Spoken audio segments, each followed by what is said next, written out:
So now that we've gotten a sense of how complex functions can be thought of as transformations of the complex plane, we have a whole rich wealth of algebra and analytic geometry at our fingertips to understand kind of how complex functions work and what makes them tick. What we're still lacking, and the last topic that I want to tackle this semester, is what about calculus? Now that we have all of this algebra analytic geometry framework at our fingertips, how are the ideas that we learn in calculus in high school, how do we export those ideas into the realm of complex functions? For example, we kind of have a variety of different understandings of what a derivative means for a single variable function of a real input and a real output, as we study in the high school curriculum. It's the limit of difference quotients. It's the rate of change, average rate of change, limiting to an instantaneous rate of change. It's the slope of a tangent line, which is the slopes of secant lines that limit on the slope of a tangent. So we have all these rich understandings of what the derivative is in single variable real calculus from high school. What ought it to mean in complex variables? So I want to start by recalling one of the most vivid experiences that I had in the first year of graduate school, in mathematics graduate school. I was taking a course in differential geometry and topology, and we were having to wrestle with the idea of derivative, not just of functions of a single variable in real calculus, but in settings where our domain and our range were maybe curvy spaces like spheres or projective planes and stuff like that. And I remember our professor chiding the group of us first years because we were having trouble understanding how to appropriately apply the chain rule, I think it was. And he chided all of us for having an unsophisticated understanding, his words, of what derivatives are. And that, for me, after a few weeks of trying to figure out what it was that he meant, was a real threshold moment in my understanding of analysis and geometry and topology, because it forced me to expand my idea of what a derivative is. And it requires just a subtle amount of reframing that I want to do in this video. So how should we maybe think about the definition of derivative in one more different way compared to the versions that we learn in the high school curriculum? What's a different way of framing the concept of a derivative that's actually going to be beneficial for us to apply the notion of derivative in a more general setting? So a more sophisticated story of what the derivative is, or what it can mean, begins with a definition that helps us to distinguish between the idea that a point labels a location and the idea that a vector can label a direction. So the derivative ultimately for us is going to have a lot to do not with points, but with directions. And codifying that is an important first step to getting where we're going. So let's begin by defining, for any real number x, something that we're going to call a real tangent vector at x. So this is something that we're going to denote, or so we're going to come up with a new notation here, u sub x, where u is the name of a vector, and the x subscript says that that vector originates at the point x. But ultimately, we're just going to define it as being kind of a single real number. And we typically depict it as an arrow, as we do with most vectors when we try to visualize them, right? And that arrow starts at x, which we'll call the base point of this tangent vector, and then its signed length is this real number that we call u. So if u is positive, then that means that my vector is going to be pointing in an increasing direction. If u is negative, my vector is going to be pointing in the decreasing direction. And every x, every base point that I pick on the real number line is going to have its own space of tangent vectors that we call the tangent space at x, and I'll denote it by tx of r. So the tangent space at the base point x to the real number line. And I'm going to sidestep in this video talking about how exactly we would define these tangent vectors, because that's really a question for a differential geometry or a differential topology course. And so I want to, for our purposes, suffice to go back to the understanding of a vector from your physics classes as being something that has a magnitude and a direction. So we're going to think of every real tangent vector as having a magnitude which is equal to the absolute value of that number u, which defines my tangent vector, and its direction is either to the right or to the left, depending on whether the value of u is a positive real number or a negative real number. So in a picture, what that looks like is this. So for any base point that I choose, that sort of tells me where my tangent vectors are originating from. And then at that base point, I have a variety of different tangent vectors. So imagine that this orange segment here is a vector arrow. So originating from x and stretching however far u tells it to stretch. And for the positive values of u, these tangent vectors are pointing to the right on the real number line. And for negative values of u, they'll point to the left on the real number line. So all of these different u's for a given x form the tangent space to the real number line at x. And then as I vary x, my base points change. So the key threshold idea here is the idea that we are going to have to distinguish between real numbers thought of as points, as locations on the real number line, and real numbers which define directions, tangent vectors that originate at a location but which point in a given direction. Each point has its own space of tangent vectors, and each of those tangent vectors we can think of as originating at that point and then pointing in some direction from there.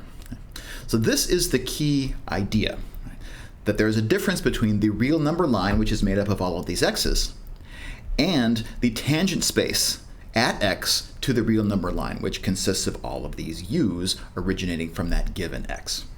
If you want to be really fancy, if we stick together all those different tangent spaces at all the different x's, we get something that we call the tangent bundle to the real number line.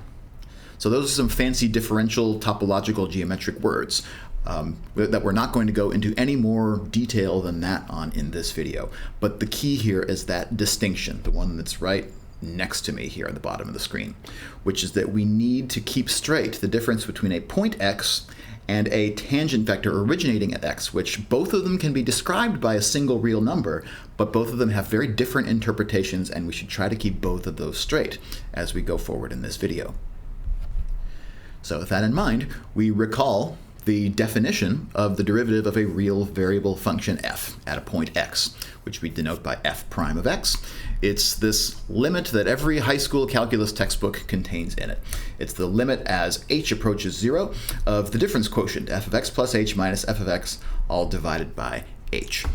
And so we can compute this thing using a table of data points for f. We can compute this thing using a graph of f and looking at slopes of secant lines as the points between the secant get smaller and smaller, closer and closer together.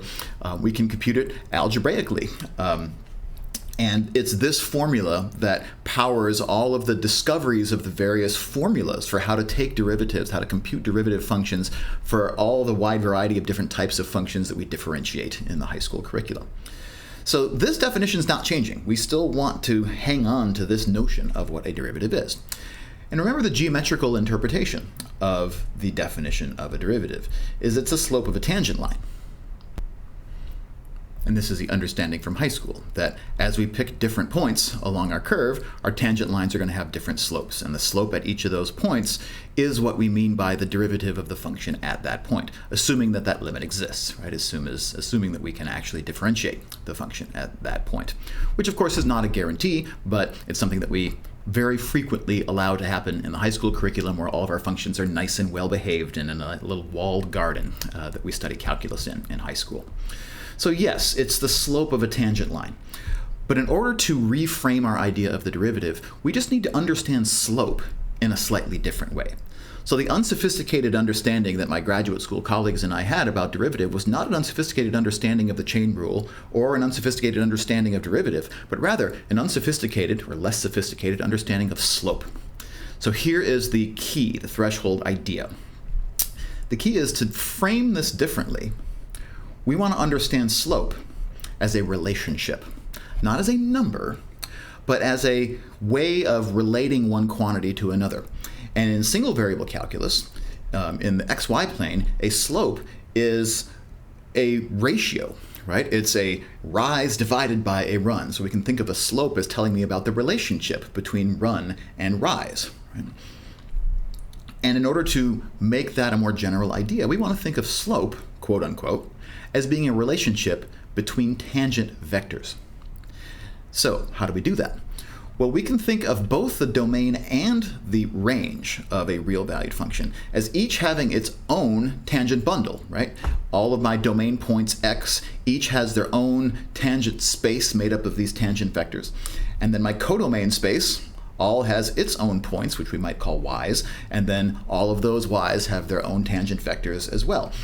And so because we can graph a single variable function on a two-dimensional plane like this in studying real functions, it allows us to visualize both of these things at the same time. That my domain has its own points x and its own directions, its own tangent vectors. My codomain has its own points y and their own tangent vectors. And so the derivative, the slope, any slope in this framing, is a relationship between the tangent vectors of my domain and the tangent vectors of my codomain. So in order to see that relationship in the real case more clearly, let's actually look at the graph of a differentiable function, the old f of x equals x squared, and see how this new understanding helps to expand our horizons. So here we are in the Cartesian plane, looking at the graph f of x equals x squared. And I'm looking at a point, x equals 1, where I've labeled both the point on the graph and also a tangent line to that graph, and the slope of that tangent line is 2. And in high school, we interpret this 2 as being the slope of that tangent line. We can compute it by taking the limit of difference quotients and so forth. But the way that I want us to understand the meaning of that 2 is I want to understand it as the ratio of a tangent vector in the codomain, so a tangent vector along the y-axis, if you like, to the corresponding tangent vector in the horizontal direction. So what I will do is take the point at x equals 1 and label that point on my x-axis, and then pick a tangent vector in that x direction. So in the domain, I pick a tangent vector in my domain. And then the derivative of my function at the point x equals 1 is what do I have to multiply this tangent vector by. So this tangent vector is pointing in the positive direction and has a length of 1, so this tangent vector looks like it's the real number 1, right? It's based at the base point 1, and it has a direction equal to positive 1. So what do I have to multiply that 1 by in order to get the magnitude and the direction of the corresponding tangent vector in the codomain that corresponds to this tangent vector from the domain? And that's where this number 2 comes from. So how we would contextualize this number 2 here is we would think of it as that ratio, that thing which I have to multiply the domain tangent vector by in order to get the magnitude and direction of the codomain tangent vector that corresponds to it.